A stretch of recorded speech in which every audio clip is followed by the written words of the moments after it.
ማን ይፍረድ? ማን ይፍረድ? እንዴት ውሎ ይሆን የአርሲ ምዕመናን ዛሬ እንዴት አድረው ይሆን? በእናታችሁ አሁንም 7 ልጆች ለቀበሩ እናቶች ኃላፊነት አንወስድ።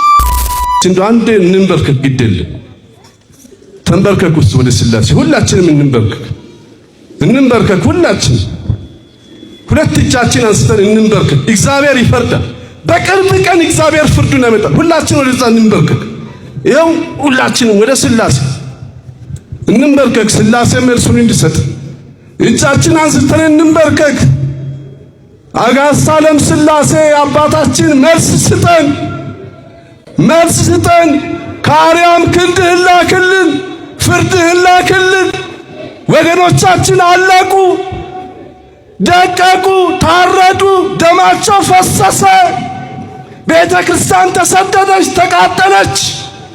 የስደቱ ዘመን ይቁም፣ ደም መፍሰስ ይቁም። ማን ይፍረድ? ማን ይፍረድ? ማን ይፍረድ? ማን ይፍረድ? ይሄ አምላክ ይፍረድ። አመስግኑትና ይፍረድ ይሄ አምላክ።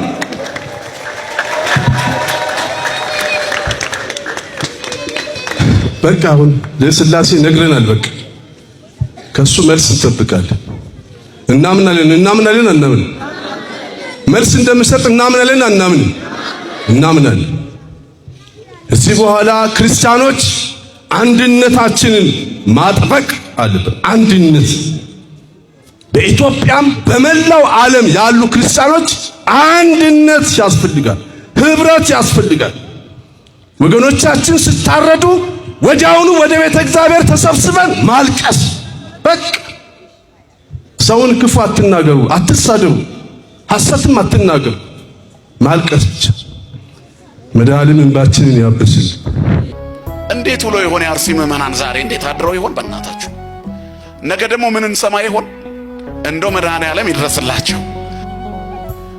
ምን ጥቅም አለው ብናውቅ? ዙግዘት ምን እንደሆነ ገዳዮቹ አያውቁ።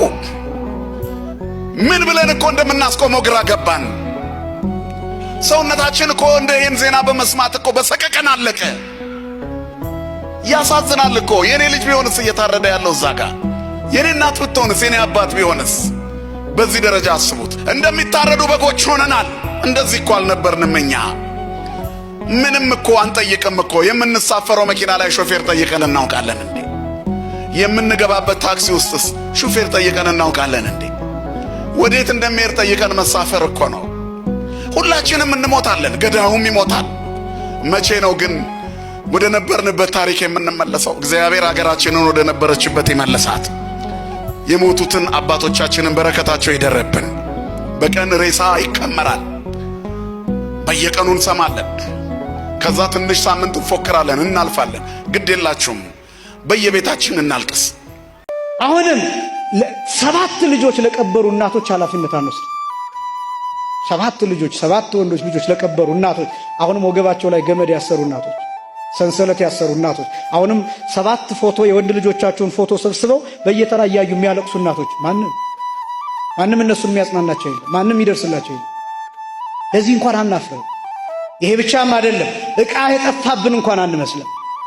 ዕቃ እንኳን ሰው የሞተብን ዕቃ የጣልን እንኳን አይመስልንም።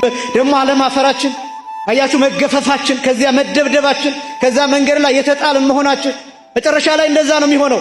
ተትተን እንሄዳለን። አሁን እንደ ኢትዮጵያ ኦርቶዶክስ ተዋሕዶ ቤተክርስቲያን ተናግረን የማንሰማበት ምክንያት ይሄ ነው። አንደመጥም። አሁን ለምን? ተጥለናል፣ ወድቀናል። አሁን ቤተክርስቲያን ተቃጠለ እንዲሆነ ብለን እሪ ብንል ማንም አይሰማም። ካህን ተገደለ ሲባል እሪ ብንል ማንም አይሰማም። ሊቃውንት እየተገደሉ እንዲሆነ ብንል ማንም አይሰማም። ለምን እንደሆነ ታውቃላችሁ? ማድረግ በሚገባን ጊዜ ምንም ስላላደረግን የመደመጥ ክብራችን ከአፋችን ተወስዷል። የሞገሳችን ተወስዷል፣ ክብራችን ተወስዷል። ስለዚህ የምንናገረው ነገር እንዳይሰማ ጫና እንዳያደርግ ቤተክርስቲያኒቱ በዓለም አቀፍ ደረጃ ተሰሚነት የነበራት ዓለምን ታንቀጠቅጥ የነበረችዋ ቤተክርስቲያን ዛሬ አገሯ ላይ ምንም አትሰራ። ምንም። እነዚህ ነገሮች ከኛው ከራሳችን የመጡ ችግሮች ናቸው። ምክንያቱም ሰው ሲሞት ዝም ብለን